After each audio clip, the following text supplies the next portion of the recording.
नमस्कार, स्वागत है आप सभी का। मैं हूं माधवी पांडे आपके साथ। आप देख रहे हैं स्टेट लाइव। शुरुआत करते हैं बिहार से। पटना में कांग्रेस नेता राहुल गांधी जगलाल चौधरी की जयंती समारोह में शामिल हुए। यहां उन्होंने दलित हित की कई बातें कही और मोदी सरकार पर जमकर निशाना भी साधा, लेकिन कांग्रेस नेता जिनकी जयंती में आए उनका ही नाम भूल गए। अपने संबोधन में एक नहीं दो बार उन्होंने जगलाल चौधरी को जगत लाल कहा। दूसरी बार जब लोगों ने टोका तो उन्होंने सॉरी कहते हुए अपनी गलती सुधारी। मंच से राहुल गांधी ने मोदी सरकार को दलित विरोधी बताया। उन्होंने कहा कि देश में दलितों को प्रतिनिधित्व तो मिला है, लेकिन पावर स्ट्रक्चर में उन्हें भागीदारी नहीं मिली है। ऐसे में इस प्रतिनिधित्व का कोई मतलब नहीं जाता है। राहुल गांधी ने जातीय गणना कराने की बात दोहराते हुए कहा कि मोदी सरकार नहीं चाहती है कि देश में जातीय गणना हो, लेकिन मैं चाहता हूं कि दलित, ओबीसी, आदिवासी को उनकी भागीदारी मिले। लेकिन जाति जनगणना बिहार वाली नहीं, तेलंगाना वाली देखिए। राहुल गांधी ने हाथ में संविधान दिखाकर कहा कि आरएसएस और बीजेपी संविधान के सामने माथा टेकते हैं, पीछे इसे खत्म करने की कोशिश करते हैं।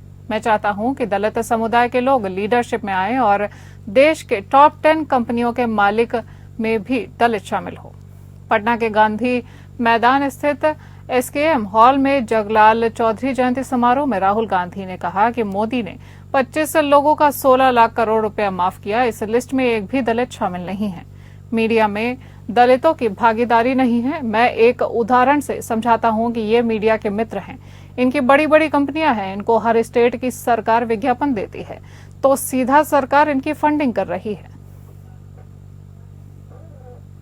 नरेंद्र मोदी जी ने हिंदुस्तान के 25 सबसे अमीर लोगों का कर्जा माफ किया है, 16 लाख करोड़ रुपया।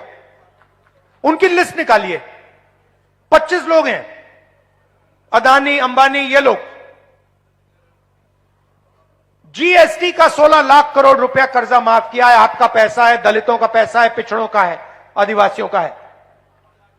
मगर अगर आप लिस्ट निकालेंगे, उसमें एक दलित नाम नहीं है, एक पिछड़ा नाम नहीं है, एक आदिवासी नाम नहीं है।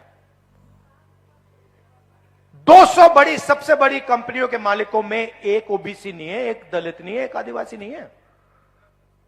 तो हो क्या रहा है? पूरा का पूरा पैसा आपके जेब से ट्रांसफर हो रहा है, दलितों के जेब से, आदिवासियों के, और आप सबसे गरीब हो। दलित, आदिवासी, पिछड़ों के जेब से ट्रांसफर हो रहा है और इनके जेब में जा रहा है। बुधवार सुबह तेजस्वी यादव और विधान परिषद के मुख्य सचेतक विरोधी दल अब्दुल बारी सिद्दीकी राज्यपाल से मुलाकात करने राजभवन पहुंचे। मुलाकात के बाद उन्होंने मधुबनी में हुई दर्दनाक घटना पर गहरी चिंताएं व्यक्त की। उन्होंने कहा कि बिहार में कानून व्यवस्था पूरी तरह चरमरा चुकी है और अपराधियों का बोलबाला है। पुलिस प्रशासन को जनता की सुरक्षा में जुटना चाहिए, लेकिन मौजूदा स्थिति में वे रक्षक नहीं बल्कि भक्षक बन चुके हैं। तेजस्वी यादव ने कहा कि बिहार में कानून व्यवस्था पूरी तरह से ध्वस्त हो चुकी है। मुख्यमंत्री निष्क्रिय अवस्था में है और बिहार असुरक्षित हाथों में चला गया है। उन्होंने मुख्यमंत्री नीतीश कुमार पर तंज कसते हुए कहा कि आज बिहार में एनके यानी नीतीश कुमार मुख्यमंत्री नहीं है, बल्कि डीके मुख्यमंत्री है। मुख्यमंत्री जी का बयान जिस हिसाब से आता है, प्रतिदिन लोगों का विश्वास जो है एक खो चुके हैं। कहीं पेपर लीक हो रहा है, कहीं रेप हो रहा है, कहीं गोलियां चल रही है और मंत्री, सरकार में बैठे हुए मंत्री बोलते हैं कि सरकार द्वारा पोषित है। इस तरह के बयान आते हैं। अपराधियों के बचाव में केंद्र मंत्री से लेकर राज्य मंत्री तक बचाव में आ जाते हैं। तो आप समझ जाइए जिस बारे में हम बात करते थे, डीके टैक्स। आज एनके सीएम नहीं है, सुपर सीएम अगर कोई है तो डीके है। जो रिक्शा चालक झा जी थे, उनकी हत्या कर दी गई। तमाम पुलिस के लोगों ने वहां पहले भी इस तरह का काम किया है।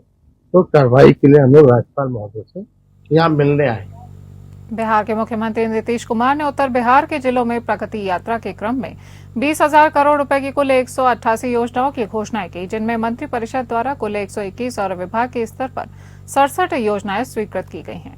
ये जानकारी मंत्रिमंडल सचिवालय विभाग के अपर मुख्य सचिव डॉक्टर एस सिद्धार्थ ने दी है और बताया है कि मंत्रि परिषद द्वारा पूर्व में प्रगति यात्रा संबंधी 39 एजेंडों पर मुहर लगी थी और आज की मंत्रिपरिषद की बैठक में कुल 82 योजनाओं की स्वीकृति दे दी गई है। इस प्रकार मंत्रिपरिषद द्वारा प्रगति यात्रा क्रम में की गई घोषणाओं में से कुल 121 घोषणाओं की स्वीकृति प्रदान कर दी गई है। मंत्रिपरिषद में 136 एजेंडे पे निर्णय हुआ है, 136। और ये जो मंत्रिपरिषद में जो आज निर्णय हुए हैं, मुख्य रूप से जो माननीय मुख्यमंत्री जी की प्रगति यात्रा है, उसमें जो घोषणाएं हुई थी उसी से संबंधित जो कुल घोषणाएं हुई थी इस पूरे नॉर्थ बिहार में वो 188 थे, 188। विभाग ने अपने स्तर पर 67 घोषणाएं स्वीकृत की, 60। आज 82 योजनाओं की स्वीकृति हुई, तो कुल 121 में आज 82 योजनाओं की स्वीकृति हुई और पूर्व में 39 योजनाओं की स्वीकृति हुई। तो ये पूरी जो 188 जो योजनाएं हैं, ये करीब 20,000 करोड़ की योजनाएं हैं जो नॉर्थ बिहार में के जिलों में जो स्वीकृत हुए हैं। खबर रोहतास जिले के नोहटा थाना क्षेत्र की है, जहां पुलिस ने छापेमारी करते हुए लगभग 20 करोड़ से अधिक कीमत की अफीम की फसल को नष्ट किया है। रोहतास पुलिस कप्तान पुरोशन कुमार के नेतृत्व में दर्जनों से अधिक थाने की पुलिस ने अफीम की फसल को ट्रैक्टर से जुताई कर नष्ट किया है। रोहतास एसपी ने जानकारी देते हुए बताया कि 10 एकड़ से अधिक एरिया में लगाई गई थी अफीम की खेती, जिसे नष्ट कर दिया गया है। एसपी ने बताया कि अन्य फसलों की आड़ में इसे लगाया गया था। घटनास्थल था वो सोन नदी के बीचों बीच था। तो घटनास्थल की भौगोलिक स्थिति को देखते हुए वहाँ से जो नज़दीकी जिला है पलामू जिला, वहाँ के हुसैनाबाद एसडीपीओ से भी समन्वय स्थापित किया गया और दोनों के समन्वय से उनके द्वारा घटनास्थल पे अफीम की खेती की जाने की बात का सत्यापन किया गया। सत्यापन होने के उपरांत एक टीम गठित की गई, जिसमें पलामू जिला बल के पुलिस अफसर्स को भी शामिल किया गया। पूरी टीम को शामिल करते हुए आज सुबह 4 बजे के आसपास उस इलाके में छापेमारी की गई। उस पूरे इलाके को घेर कर जो सर्च अभियान चलाया गया, उसमें पाया गया कि लगभग 8 बीघा से ज़्यादा इलाके में अफीम की खेती की जा रही थी, जिसमें जो पौधे थे वो अलग अलग स्तर पे थे। कुछ फूल तैयार थे, बाकी कुछ अलग अलग स्टेजेस पे थे। उस इलाके को पूरा सर्च करने पर वहाँ से कई सारे टेक्निकल एविडेंसेस और कुछ डॉक्यूमेंट्री एविडेंसेस भी मिले हैं, जिससे स्पष्ट हो पाया कि कौन लोग थे जो वहाँ खेती कर रहे थे और किसकी मदद से कर रहे थे। इसके आधार पर इसमें आगे की कार्रवाई की। रुक करेंगे झारखंड का। झारखंड बीजेपी अध्यक्ष बाबूलाल मरांडी ने आरोप लगाया है कि राज्य की हेमंत सोरेन सरकार लाखों छात्रों का भविष्य बर्बाद करने में लगी हुई है। जैक अध्यक्ष पद के लिए सरकार तोलमोल करने बैठी है। भाजपा प्रदेश अध्यक्ष बाबूलाल मरांडी ने बोकारो में पत्रकारों से वार्तालाप करते हुए कहा कि नेता प्रतिपक्ष की नियुक्ति नहीं होने पर सवाल उठाने वाले सत्ता पक्ष के नेता को यह जवाब देना चाहिए कि झारखंड अध्यक्ष की नियुक्ति में आखिर विपक्ष के नेता का कोई रोल नहीं है, तो इसमें देरी क्यों हो रही है। उन्होंने कहा कि पिछले 5 साल में नेता प्रतिपक्ष रहने के बाद भी सरकार ने अपने दायित्वों का निर्वहन नहीं किया है। बाबूलाल मरांडी ने कहा कि राज्य में सबसे ज्वलनशील मुद्दा तो भ्रष्टाचार का है। आज अंचल कार्यालय में अगर कोई गरीब रैयत खुद की जमीन की रसीद कटवाने जाती है तो उसे 1000 रुपए प्रति डिसमिल पैसे की मांग की जाती है।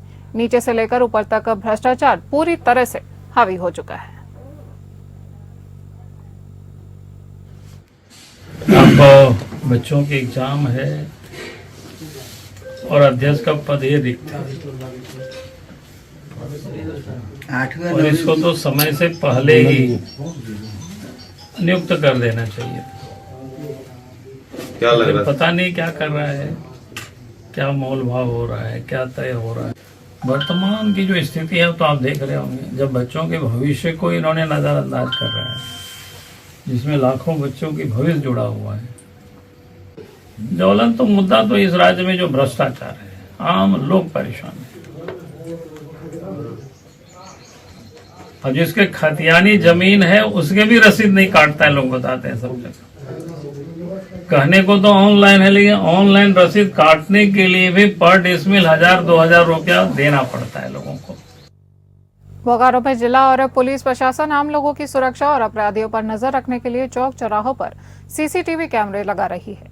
बोकारो सेक्टर 2 दुर्गा पूजा समिति ने पुलिस प्रशासन को सहयोग करते हुए सेक्टर 12 मोड़ में कमेटी के द्वारा सीसीटीवी लगाया गया है। सेक्टर 12 मोड़ में सीसीटीवी लगाए जाने से पूरे मोड़ की निगरानी पुलिस कर पाएगी। सेक्टर 12 मोड़ में भी 4 सीसीटीवी कैमरे लगाए गए हैं। कमेटी के अध्यक्ष समेत सभी सदस्यों ने आज सिटी डीएसपी आलोक रंजन से मुलाकात कर सीसीटीवी कैमरे लगाए जाने के कागजात सौंपे हैं।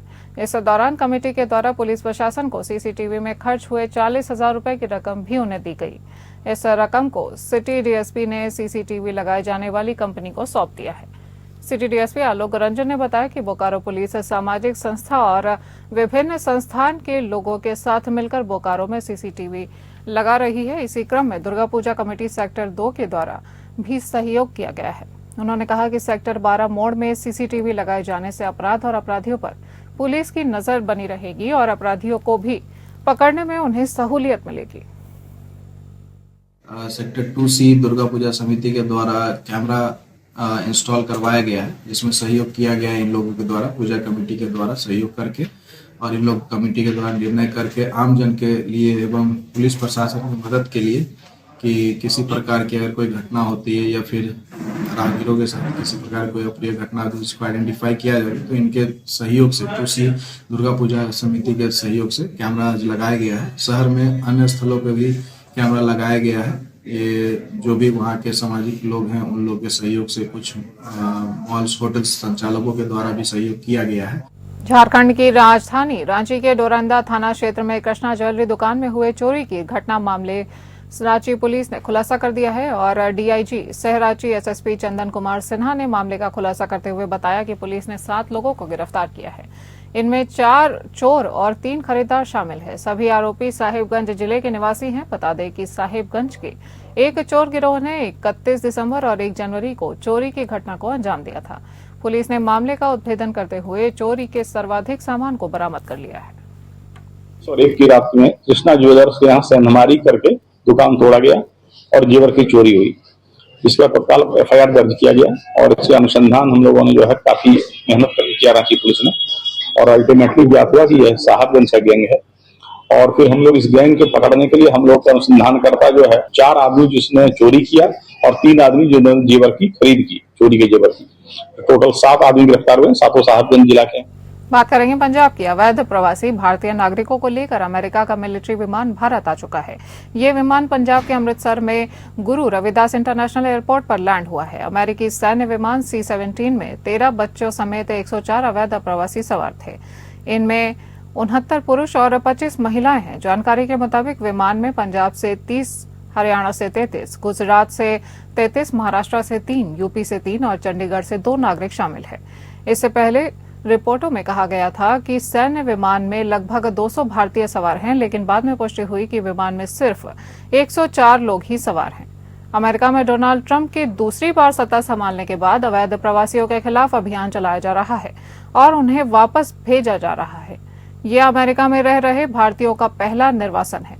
इससे पहले अमेरिकी सैन्य विमान C-17 ने सैन एंटोनियो टेक्सास से उड़ान भरी थी। आज यह विमान दोपहर करीब 1:59 पर अमृतसर एयरपोर्ट पर उतरा। भारतीय नागरिकों को लेने के लिए पुलिस और प्रशासन के अधिकारी भी एयरपोर्ट पर मौजूद रहे। अमेरिकी दूतावास का एक प्रतिनिधि भी हवाई अड्डे पर मौजूद रहा। सूत्रों के अनुसार वापस भेजे गए अधिकांश लोगों को अमेरिका मैक्सिको बॉर्डर पर पकड़ा गया है। हालांकि ये लोग भारत में अपराधी नहीं हैं। इन लोगों ने देश छोड़ने के लिए कानूनी रास्ता अपनाया। हालांकि आरोप है कि उन्होंने अवैध डंकी रूट के जरिए अमेरिका में एंट्री करने की कोशिश की थी। पंजाब के एनआरआई मामलों के मंत्री कुलदीप सिंह धलीवाल ने कहा वो इस मुद्दे पर चर्चा के लिए अगले सप्ताह विदेश मंत्री एस जयशंकर से मुलाकात करेंगे। वो अप्रवासी भारतीयों को वापस भेजने के अमेरिकी सरकार के फैसले से निराश हैं। धलीवाल ने कहा कि देश की अर्थव्यवस्था में योगदान देने वाले इन लोगों को निर्वासित करने के बजाय स्थायी निवास दिया जाना चाहिए था। उन्होंने यह भी दावा किया कि कई भारतीय वर्क परमिट पर अमेरिका पहुंचे थे, लेकिन उनकी अवधि समाप्त होने के कारण वे अवैध अप्रवासी बन गए। प्रधानमंत्री नरेंद्र मोदी ने प्रयागराज महाकुंभ में मां गंगा, मां यमुना और मां सरस्वती की त्रिवेणी के पावन संगम में पुण्य की डुबकी लगाकर पूरी दुनिया को एकता का संदेश दिया। वैदिक मंत्रोच्चारण के बीच प्रधानमंत्री मोदी ने पूरी आस्था और श्रद्धा के साथ त्रिवेणी संगम में स्नान किया। पावन डुबकी लगाने से पहले प्रधानमंत्री ने भगवान सूर्य को अर्घ्य दिया। इस दौरान वह रुद्राक्ष की माला का जप करते हुए भी दिखाई दिए और मां गंगा, मां यमुना और मां सरस्वती की आराधना करते हुए उन्होंने पावन डुबकी भी लगाई।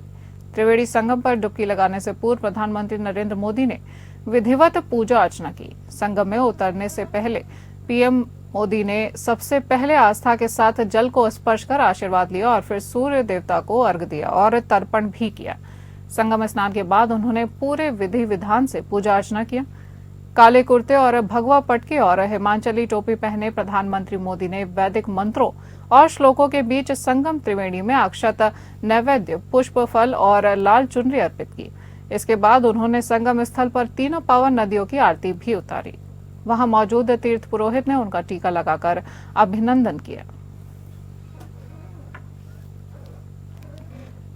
बरेली में महाकुंभ पर विवादित बयान देकर समाजवादी पार्टी के पूर्व विधायक सुल्तान बेग फंस चुके हैं। शेरगढ़ थाने में भाजपा नेता वीरपाल सिंह ने सुल्तान बेग के खिलाफ रिपोर्ट दर्ज कराई है। इसमें पूर्व विधायक सुल्तान बेग पर धर्म विशेष की भावनाओं को भड़काने और मुख्यमंत्री को लेकर अभद्र टिप्पणी करने का आरोप लगाया गया है। सपा नेता सुल्तान बेग ने कहा था कि महाकुंभ को शमशान बना दिया गया है, वहां पर घोर अव्यवस्थाएं हैं, जबकि सपा सरकार में वहां काफी व्यवस्थाएं की गई थी। पूर्व विधायक के इस बयान का वीडियो सोशल मीडिया पर वायरल हो गया है और इसी वीडियो को आधार बनाकर भाजपा नेता ने रिपोर्ट दर्ज कराई है। पुलिस मामले की जांच में जुटी हुई है। सरकार तो लीपा पोती में लगी पड़ी है। हकीकत यह है कि इन्होंने कुंभ को शमशान बना दिया, पूरा कोई व्यवस्था नहीं। आज भी अव्यवस्था, मतलब इतने पे भी कोई सबक नहीं। अभी आगे फिर शाही स्नान होगा, उसके लिए क्या व्यवस्था कर रहे हैं? दोबारा ये घटना ना हो, ऐसी व्यवस्था सरकार को करना चाहिए, हमारा कहना है ये। और खुदा ना खास्ता करी दोबारा घटना हो गया तो पूरी दुनिया में मतलब ये कि योगी जी का मुंह काला हो जाएगा। काला तो हो ही गया और काला हो जाएगा।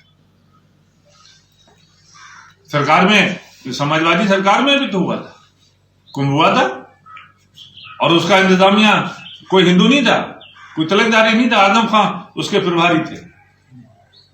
आजम खान ने पूरा इंतजाम किया। एक घटना नहीं हुई कहीं, एक आदमी कोई नहीं मरा, एक जगह कहीं आग नहीं लगी, यहाँ 3-3 जगह आग लग जा रही।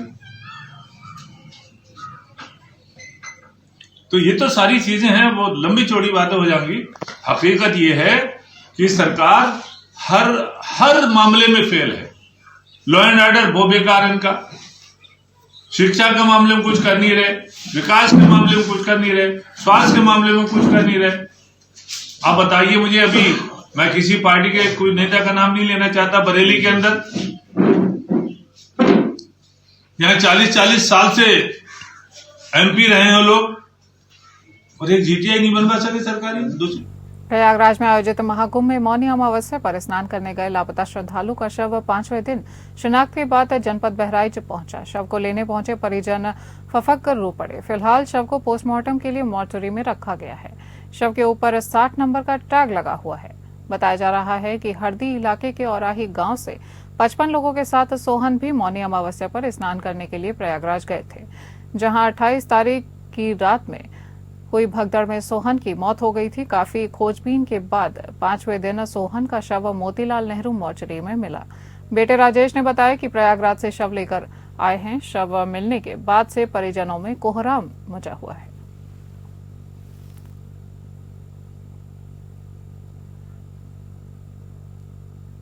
यूपी के कौशाम्बी जिले में बागपत से प्रयागराज महाकुंभ श्रद्धालुओं से भरी बस जा रही थी। बताया जा रहा है कि जैसे ही बस सैनी कोतवाली क्षेत्र के कछुआ चौराहे के पास नेशनल हाईवे 2 पर पहुंची, तभी बस के ड्राइवर को नींद आ गई। इससे बस अनियंत्रित होकर आगे चल रही अज्ञात ट्रक से टकरा गई। हादसे में आधा दर्जन से अधिक श्रद्धालु घायल हुए हैं। आसपास रह रहे लोग भागकर घटनास्थल पर पहुंचे और उन्होंने इसकी जानकारी सैनी पुलिस को दी। सूचना मिलते ही सैनी पुलिस मौके पर पहुंच गई और सड़क हादसे में ड्राइवर बस में ही फंस गया था, जिसको पुलिस ने ग्रामीणों की मदद से बाहर निकाला और सभी घायलों को 108 एम्बुलेंस से ट्रॉमा सेंटर कछुआ में भर्ती कराया गया है, जहां से कुछ घायलों को सीएचसी सिराथू रेफर कर दिया गया है, जहां पर सभी घायलों का इलाज चल रहा है।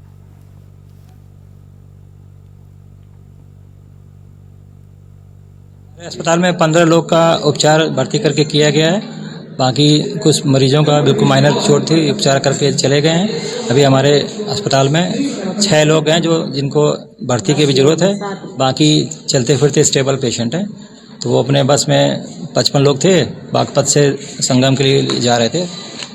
स्नान करने के लिए। तो बस ट्रक से टक्कर हो गई, उसके बाद यहाँ पर लाए गए। हम और हमारी टीम ने पूरा उपचार किया सभी लोगों का, कोई मरीज रेफर नहीं किया गया, सभी को यहाँ उपचार कर दिया गया है। कुछ पेशेंट हैं जो एक्सरे के लिए सिराथू बेस के करा दिया जाएगा, बाकी यहाँ पे कोई दिक्कत नहीं है, सभी का उपचार सही ढंग से चल रहा है। डॉक्टर नीरज सिंह, अधीक्षक ट्रामा सेंटर नरसिंहपुर कछुआ। महाकुंभ में व्यवस्थाओं को और घटनाओं को लेकर प्रत्यक्ष या अप्रत्यक्ष रूप से आजम खान के नाम की चर्चा इन दिनों हो रही है, लेकिन इन सब के बीच उनको रामपुर की अदालत से एक बड़ा झटका लगा है। दरअसल 18 साल पुराने एक मामले में स्थानीय अदालत ने पुनः विवेचना के आदेश दिए हैं। कोर्ट का यूं आदेश उस समय आया है जब आजम खान सीतापुर की जेल में रहकर कई मामलों की सजा काट रहे हैं। समाजवादी पार्टी के वरिष्ठ नेता आजम खान सत्ता परिवर्तन के बाद मुश्किलों में घिर गए थे और उन पर जब कानूनी शिकंजा कसना शुरू हुआ था तो एक के बाद एक लगभग 100 से अधिक मुकदमे उनके ऊपर जनपद के कई अलग अलग थानों में दर्ज कराए गए थे। इन्हीं मुकदमों में से कई मामलों में उनको कोर्ट दोषी भी ठहरा चुका है, जबकि कई प्रकरण अभी भी न्यायालय में प्रचलित है। यही कारण है कि सजा मिलने के बाद कानूनी दावपेच के चलते उनकी विधायकी भी अब जा चुकी है। फिलहाल अब उनसे जुड़े 18 साल पुराने एक मामले की एक बार फिर से चर्चा शुरू हो चुकी है। दरअसल मुलायम सिंह यादव की वर्ष 2006 की सरकार में सपा नेता आजम खान कैबिनेट मंत्री की हैसियत से थे और उस दौर में उन पर आरोप लगाया गया था कि उनके प्रभाव के चलते गंज थाना क्षेत्र के सजनी नगर में मौजूद एक फैक्ट्री को चंदा न देने की एवज में गिरवा दिया गया था, लेकिन वह मंत्री इतने प्रभावशाली थे कि उस दौरान पीड़ित पक्ष की किसी ने भी नहीं सुनी थी। देखिए, एक दुकान तोड़ने के संबंध में अभियोग पंजीकृत हुआ था और ये अभियोग सन 2006 में पंजीकृत हुआ था। पुलिस के द्वारा तत्कालीन जो विवेचक रहे हैं उनके द्वारा संकलित साक्ष्य के आधार पर अंतिम रिपोर्ट प्रेषित की गई थी। माननीय न्यायालय में विचारण के दौरान वादी के द्वारा दिए गए प्रोटेस्ट पिटीशन के आधार पर माननीय न्यायालय द्वारा पुलिस द्वारा प्रेषित अंतिम रिपोर्ट को अस्वीकृत करते हुए अग्रिम विवेचना के आदेश दिए गए हैं। माननीय न्यायालय के आदेश के क्रम में अग्रिम विवेचना प्रारंभ की जा रही है और संकलित साक्ष्यों के आधार पर कार्रवाई की जाएगी। बरेली कोतवाली क्षेत्र के जिला अस्पताल के फीमेल मेडिकल वार्ड में एक अज्ञात महिला लगभग 4 माह की बच्ची लेकर आई और वार्ड के अंदर बच्ची को छोड़कर फरार हो गई।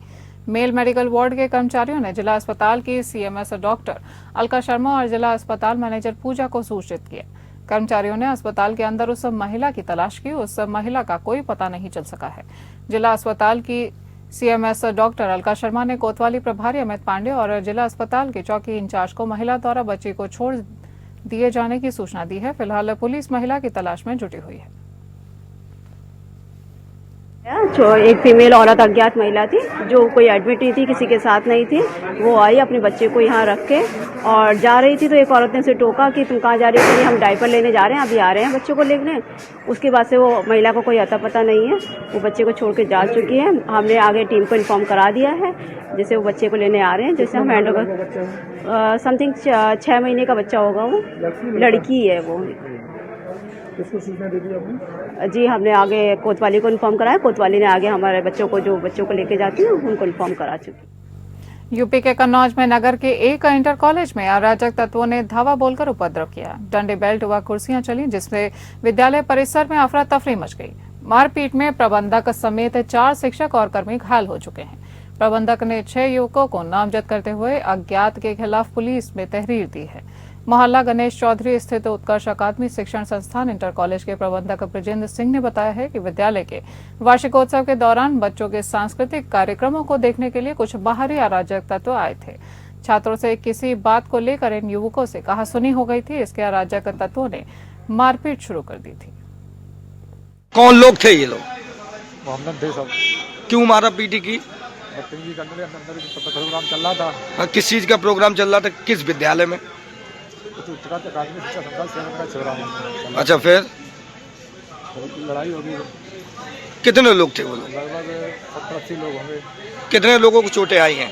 5-6 लोग चोटें आई हैं। 5-6 लोग। अच्छा, अभी आप लोग कहाँ आए हो? थाने में आए हैं हम लोग। विवाद किस लिए हुआ? तो बच्चे थे, लड़ाई हो गई बच्चों तो वो बाहर की हम लोगों ने तो हमने समझा कि लोग अंदर घुसाए और लड़ाई कर दी। डंडा पत्थर सब लेके आए बाहर से। क्या बजे की घटना है? लगभग 4 बजे की घटना, शाम 4 बजे।